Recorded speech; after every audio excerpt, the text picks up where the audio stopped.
política, imigração e fatos relevantes. Informação, opinião e verdade em um só lugar. Fala pessoal, tudo bom? Sou eu, Hugo Facundo, canal Tem Facundo na América. E o vídeo de hoje, a pauta do vídeo de hoje é levar para vocês informação e esclarecimento sobre a atual situação, envolvendo questão de trabalho nos Estados Unidos e principalmente a inflação que está hoje nos níveis mais altos dos últimos 30 anos. Para que você possa entender, você que está no Brasil e está pensando em vir para cá, isso é preocupante? Eu vou adiar a minha decisão? Eu vou adiar a minha vinda? Ou vou correr logo e chegar aqui nos Estados Unidos? E lembrando, vir para os Estados Unidos sempre de forma legal. E também para você que, como eu, vivo aqui, entender o que está acontecendo e saber por quanto tempo nós vamos passar esse aperto que nós estamos passando agora. E, de certa forma, qual é a força, qual é o impacto, né, dessa pressão inflacionária nas nossas vidas. Isso é fundamental. Lembrar você que está assistindo pela primeira vez o canal Tem Facundo na América, que após conhecer esse conteúdo, avalie a possibilidade de se inscrever, pois aqui há sempre informação de qualidade baseada em fatos e nunca baseado em vontade pessoal, ok? Bem, vamos direto ao tema. Inflação bateu 6,9% nesse último mês. É a mais alta dos últimos 30 anos. Mas a gente precisa entender o porquê que essa inflação está dessa maneira. O principal motivo, o preço dos combustíveis. Sim, o petróleo subiu assustadoramente. Muita gente não percebe, não entende a evolução desse ativo tão importante e que é fundamental para movimentar toda a economia. A gente fala sempre sobre a hora de abastecer o carro, mas petróleo e gás faz parte da cadeia energética de todos os países do mundo. Mas agora, mais recentemente, o barril do petróleo, semana passada, eu até anotei aqui, estava na casa dos $82 e partindo, sinalizando que iria chegar dentro de alguns meses a $100. O que é que aconteceu? Motivado, aí sim, até na minha opinião, um erro de Joe Biden, motivado pela pressão das pesquisas quanto à aprovação do seu governo, que estão em baixa, na ordem de 41%, e fortemente influenciado por essa questão de inflação e preço de combustíveis, ele anunciou uma ação conjunta com outros países para liberar 50 milhões de barris de petróleo das reservas estratégicas. Esse discurso, essa decisão, sim, causou uma redução no preço do petróleo. E uma redução até significativa, na ordem aí de 10 a 11%, conforme, né, o mercado de comercialização do barril. Para vocês terem ideia, dos $82, em 26 de novembro caiu para $72,72. E aqui nos Estados Unidos, que tem uma, digamos assim, uma bolsa de petróleo distinta, o preço caiu para $68. Isso vai se perdurar? Sinceramente, eu acredito que não. O efeito é muito mais psicológico. Sabem por quê? Porque a demanda mundial de petróleo são de 100 milhões de barris por dia. Então, 50 milhões de barris tem muito mais um efeito, vamos chamar assim, para pesquisas ou para uma redução pontual na questão do preço do barril do que, na verdade, uma mudança na forma que vai se comportar os preços dessa commodity, ok?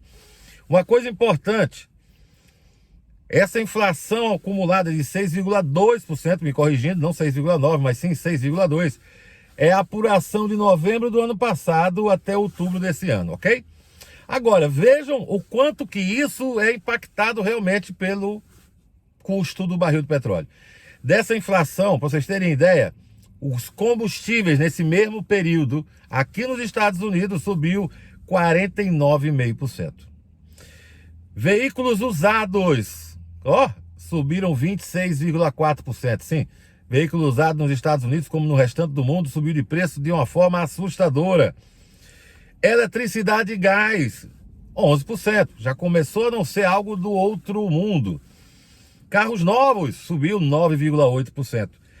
Comida, graças a Deus, 5,3%. Não tá aquela coisa louca como acontece infelizmente no Brasil.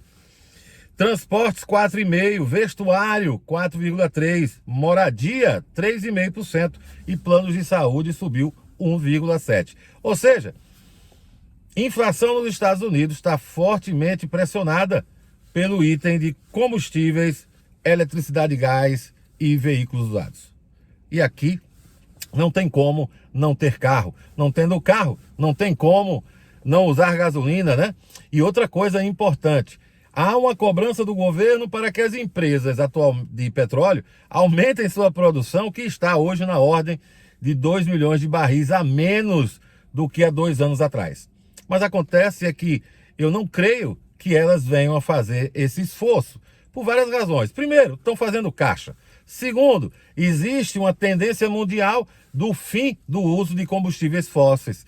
E o próprio governo americano, hoje na Casa Branca, vem trazendo de forma sistemática projetos no sentido de migrar as fontes, né, de energia do país para as fontes de energia limpa. É óbvio que isso não vai mudar da noite para o dia, mas empresas, ainda mais no setor como esse, fazem planejamento de longo prazo. Então, não tem como. Eles vão segurar isso aí. A OPEP também não está querendo se mexer em outro sentido.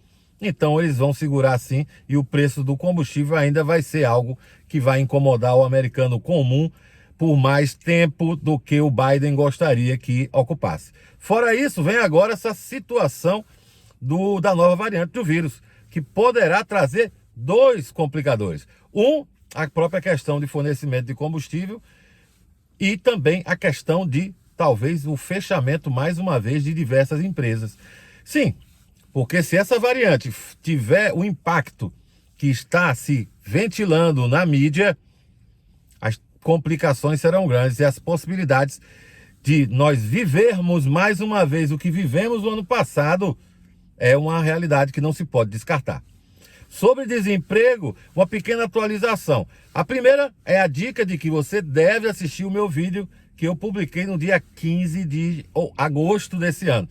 Vou colocar aqui no final deste agora a caixa para que você possa lá entender e perceber que o que eu tinha dito em agosto está se confirmando agora. Naquele vídeo eu explico que, diferente do que muitos falavam, a questão da ajuda do governo é que estava fazendo com que os americanos ficassem em casa sem trabalhar. Inclusive, isso é repetido de forma sistemática por alguns canais de YouTube que não têm a menor formação na área econômica e que muito menos têm o interesse em pesquisar as informações de forma real e, mesmo quando o fazem, não possuem como traduzir essas informações, compreender as informações para poder levar até você que está aí do outro lado da tela. E a verdade é essa. E desemprego no país está agora na ordem de 4,6%. Continua caindo mês a mês. Novembro deverá cair muito pouco ainda, indo aí para 4,5%, o que não é ruim, tá, gente? Vamos entender isso, não é ruim. O problema aqui dos Estados Unidos é outro, que está bem explicado nesse meu vídeo do dia 15 de agosto. Para vocês terem ideia, agora, no último mês de setembro, último relatório fechado sobre pedido de seguro-desemprego, 4,4 milhões de americanos pediram demissão. Pessoas estavam trabalhando e pediram demissão e não tem ajuda do governo para que elas fiquem em casa. Mudou completamente o ambiente de trabalho nos Estados Unidos. E não é somente aqui, é no mundo todo. Acontece que aqui essas mudanças se tornam mais evidentes, se tornam mais rápidas. Elas acontecem muito mais à nossa vista do que em outros países, em outros continentes. Esse é um fato. E deixa eu ver aqui se tem alguma informação que eu esqueci de passar para vocês.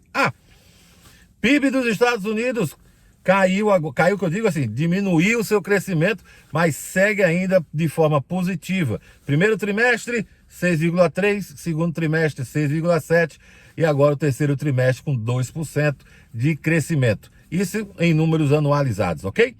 Fica a dica, não deixe de entender o porquê que o desemprego nos Estados Unidos não é esse bicho papão que alguns gostam de falar, e muito menos está acontecendo, né, se mantendo ainda, mesmo que nesses níveis baixos de 4,5%, porque as pessoas não querem trabalhar porque vão receber dinheiro do governo. Isso é uma balela. Para resolver esse problema, foi aprovado, sim, o plano, a lei, o projeto da infraestrutura. Esse sim vai gerar emprego a dar nas canelas.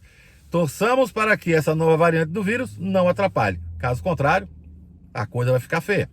Mas é fé no Senhor Jesus e torcer para que os republicanos não atrapalhem e a coisa comece a fluir. Mas não vão atrapalhar não, porque nessa parte aí da infraestrutura, até eles que não quiseram votar já estão nas suas bases eleitorais dizendo que estão trazendo mais empregos para os seus eleitores, tá bom?